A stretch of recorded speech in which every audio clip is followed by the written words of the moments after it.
Hello, my name is Tom Allard, and I want to introduce you to the Agile approach to project planning. We're not going to go too deep into the technical aspects. We're going to start with some fundamentals. Why do we bother planning at all? Why do our plans so often fail? And what distinguishes the Agile approach from the traditional waterfall approach? Most of the information I'm going to cover today comes from part one of the book Agile Estimating and Planning by Cohn. The book not only covers the motivation for Agile planning, but will also give you the tools to start doing it. It's a great book to have in your library, not only to learn, but also as a reference.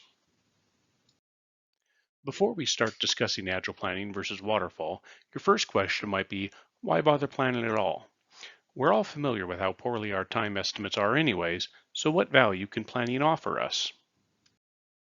The first reason we plan is to understand and minimize risk. Part of your planning should be to explore areas of your project where you're likely to fail.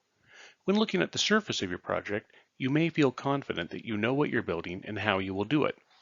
But there is very likely an aspect that you don't fully understand that you figure you will handle when you get to it. What if that involves integrating your new project into a legacy system that you've never interacted with before? And failure to integrate will lead to complete failure of the project. Uncertainty is a form of risk, but it's so critical that it needs to be called out separately. The risk of uncertainty centers around the fact that our customers don't always know exactly what they want. Beyond the initial plans, we are always learning as we are building, and we must be prepared to adapt to changing requirements. Cohn goes so far as to say that part of his definition of a failed project is one in which no one came up with any better idea than what was on the initial list of requirements. The third reason we plan is to support better decision making. Every project involves trade-offs, including whether to begin the project at all or not. Given the fact that all resources are limited, companies need to balance the estimated costs of projects against their potential value. If a company has two projects that it would like to tackle, but only the resources for one, they need to be able to decide which one to start now and which one to start later. Good estimates build trust, and trust is an important part of decision making. Suppose you can offer your customer the choice between getting every aspect of a feature in 20 days or 80% in 10 days. They may agree to choose to forego some functionality for that early delivery, but early in a project, they have no reason to believe that the choices you've presented are accurate. By consistently delivering promised value in short increments, you build that trust with your customers. Remember that this is a two-way street.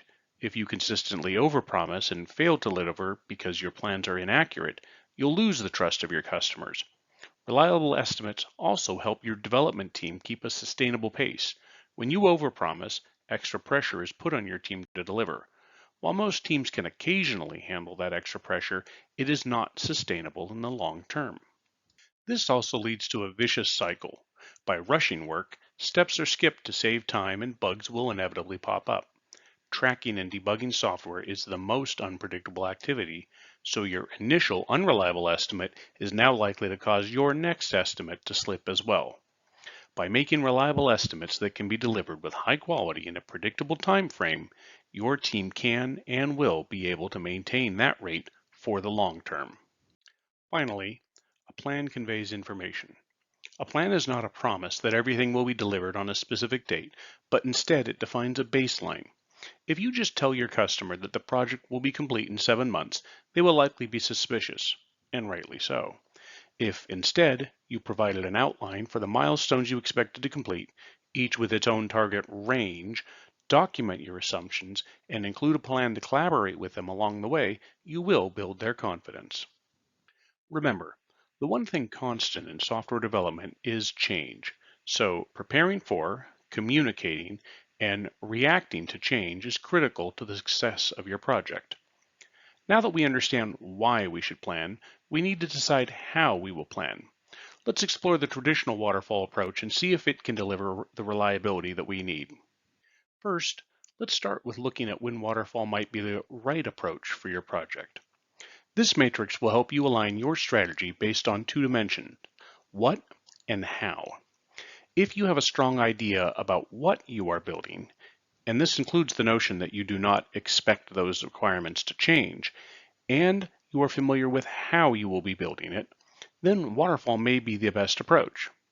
The waterfall approach is what architects and civil engineers follow. If you're going to build a skyscraper, you better have a good idea how many floors you're going to build before you start the foundation. If you're building a bridge, you probably don't want to just have two teams start on opposite sides of the river and hope they meet somewhere in the middle. That's not to say that these types of projects don't have risks or uncertainties, but the scope of those uncertainties are usually well understood. On the other end of the spectrum, consider the Facebook.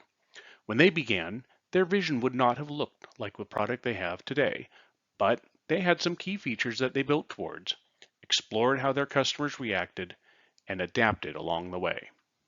I think it bears repeating at this point. Our plans change and adapt along with shifting requirements. We don't expect everything to go exactly according to our plans, and adapting to change is good and necessary. But all that aside, sometimes our plans don't work out for entirely avoidable reasons. Understanding why plans fail, aside from the inherent uncertainty and changing requirements, is critical to making better plans. The first reasons plans fail happens when you plan by activity. Cyril Parkinson wrote an essay in 1955 and coined his law, which says that work expands so as to fill the time available for its completion. If your plans are all centered around activities or tasks, Parkinson's law will likely affect you, and there's several reasons why this is so often true. If you estimate your task will take 3 days and you finish early, your estimate may be called into question. Worse, you may suddenly be expected to finish all your tasks early. These reactions may motivate you to hold off delivery until your deadline. And how does one fill the available time? One way is through simple procrastination. If you know you can do the work in a day and you're given a week, you might just avoid starting until the last minute. Another way work may fill the allotted time is through gold plating. Assuming you do finish your work early and you have some additional time, you may naturally use that time to work on features that are of interest to you. There's no argument that the extra work won't increase the quality, but the time spent on those features is time that isn't spent on other features. If your project is otherwise well planned, you likely have a set of prioritized features. Gold plating adds features to a project that are of lower priority than the team has agreed upon. Planning by activities has additional downfalls as well. In this example, we see the dependencies of each activity. In order to start testing early, the tester will need to be available early, and the UI will need to be finished early, and the middle tier will need to be finished early, and the middle tier depends on the tables getting added to the database early. And let's not forget Parkinson's law, nothing finishes early. The next reason planning fails is because of multitasking delays. When we plan by activity, you're likely given multiple distinct activities to work on during the development period, and this often leads to multitasking. There are any number of ways to demonstrate how harmful multitasking is to productivity. Here's a demonstration you can do now.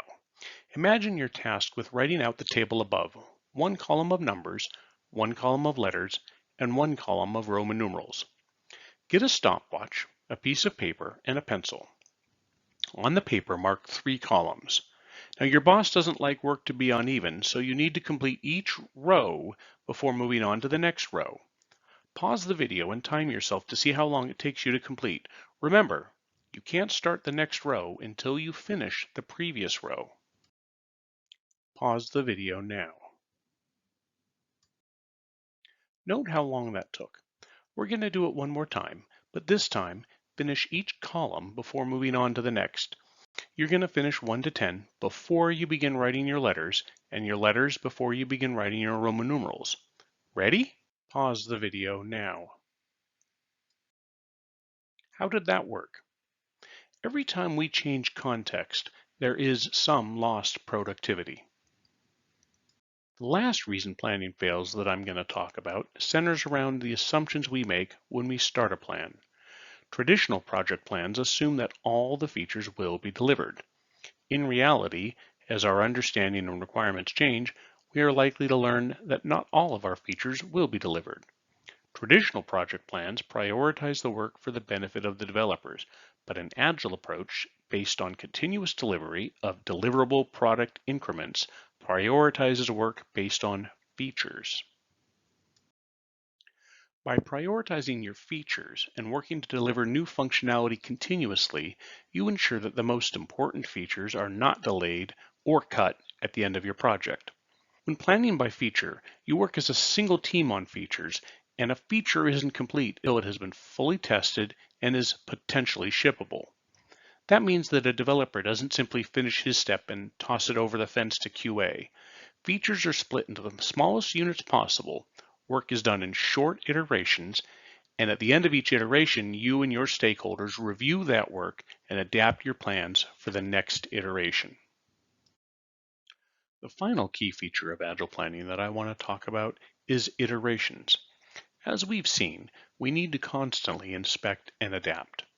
An Agile project plan isn't just a single document written at the start of the project and signed by the participants. It is a multi-layered onion, and each layer is inspected at different frequencies.